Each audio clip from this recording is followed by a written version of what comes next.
你記住，30遇狼，40遇虎。印度4日紅菜好似出生虎，咩意思啊？即係話印度30歲咧，好似隻狼咁搏命。咁40歲呢？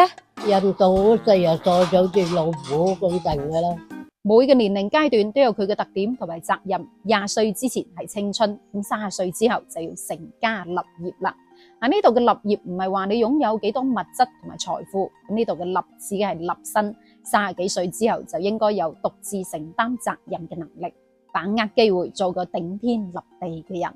而到咗40歲之後就變得成熟穩重啦，因為有咗一定嘅閱歷，識得判斷是非善惡好壞。呢一個就係孔子經常講嘅30而立，40不惑啦。而隨住年齡嘅增長，擔子就會越嚟越重，所以有人話40歲之後嘅男人係最攰嘅，因為上有高堂，下有妻房，上面有4個老人家要照顧，下面有老婆仔女要操心，連創業去闖嘅勇氣都冇啦。但係民間有句俗語，唔知大家有冇聽過呢？人到45正是出山虎，係咩意思呢？注意啦，呢度嘅出山虎並唔係指嗰味中草藥嘅出山虎，而係指山林中嘅猛虎，百獸之王，勇猛無比。古人係將45歲嘅人比喻成出山虎，既有威嚴又勇猛。古人認為人到咗45歲嘅時候係最好嘅年齡，咁之所以好，因為經過咗30歲呢個年齡階段，應該都成家噶啦，拼搏過，努力過，確定咗自己嘅人生方向。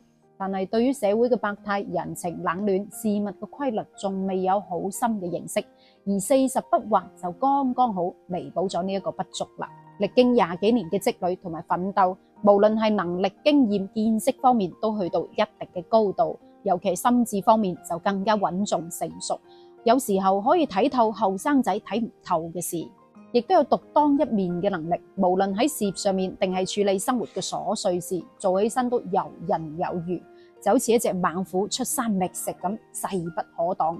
憑借住自己20幾年嘅經驗沉澱，遇事沉着，百年玲瓏，運籌帷幄。呢一個就係古人講嘅人到45正是出山虎嘅理由啦。咁其實古人講呢句說話係好有道理嘅，你可以回顧翻歷史，睇翻古代大器晚成，出山之後猛如虎嘅能人真係唔少嘅。譬如話姜太公啊，70歲之前佢係做咩嘅呢？喺河邊釣魚咋。但喺佢70歲之後就遇到周公，帶領西周成功伐紂，咁之後就走上人生嘅巔峰啦。仲有晚清4大名臣之一嘅左宗棠，喺佢40歲之前係做乜嘅呢？係一位好普通嘅教書先生。喺佢40歲之後先至正式步入仕途。咁漢高祖劉邦大家應該好熟悉啦。喺佢48歲嘅時候仲係街邊嘅古惑仔，係市井之徒嚟嘅。到佢登上皇位嘅時候已經55歲啦。仲有30幾歲都仲係一事無成嘅百里奚。當時候佢係晉國嘅奴隸。咁直到70歲之後，先至得到秦穆公嘅賞識，係秦穆公用5張黑山羊皮將佢換翻嚟。咁之後佢輔助秦穆公成為霸主，喺秦國做咗7年嘅丞相。當時候百里奚有個稱號嘅，叫做五谷大夫，粵語讀五谷大夫。個谷係指黑色嘅公牛，咁五谷大夫就係特指百里奚啦。仲有春秋5霸嘅晉文公，曾經到處流浪10年。咁直到62歲嘅時候，終於都苦盡甘來啦。齊白石大家應該都認識啦。喺57歲之前，佢一直都係靠賣畫呢啲微薄收入去補貼家用嘅。直到65歲嘅時候，終於都成名啦。唔單止喺古代，現實都有。譬如話煙草大王、中國橙王褚時健，80歲先至開始創業。仲有好多例子都講明咗，人喺45歲之後成大事嘅真係唔少。而呢啲例子亦都講明咗古人講嘅人到45正是出山虎嘅道理。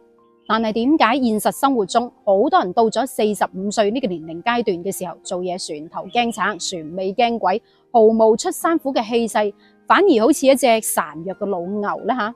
有可能因為佢哋認老啦、認命啦，有可能為自己嘅懶惰揾無數嘅借口嚟推搪，又或者係怕冒險啦，覺得力不從心，係咪覺得自己40幾歲人啦，工廠又唔招，保安都唔請啦，上有老下有細要照顧，唔敢再闖，唔敢再冒險啦，係咪咁諗啊？但係佢哋唔知道，人到咗45歲嘅時候，正正係如虎添翼嘅時候，係人生中最重要嘅時刻。關鍵係在於你願唔願意為咗自己，為咗自己嘅家人付出努力嘅啫。願意做呢隻出山虎嘅話，有可能會到達一個更佳嘅狀態，因為呢個時候有家人嘅支持，有豐富嘅閱歷，有穩定嘅心境，冇後顧之憂啦嘛。再創一番事業又何妨呢？係咪？所以有句老話，有志不在年高，無謀空言百歲，兩鬢白髮又何妨呢？咁呢一句人到45正如出山虎，就送俾呢一個階段嘅朋友啦。今期嘅問題嗱，講下你認為45歲仲該唔該創業，仲應唔應該再去闖呢？留言分享下，我哋評論區見，下期再見，拜拜。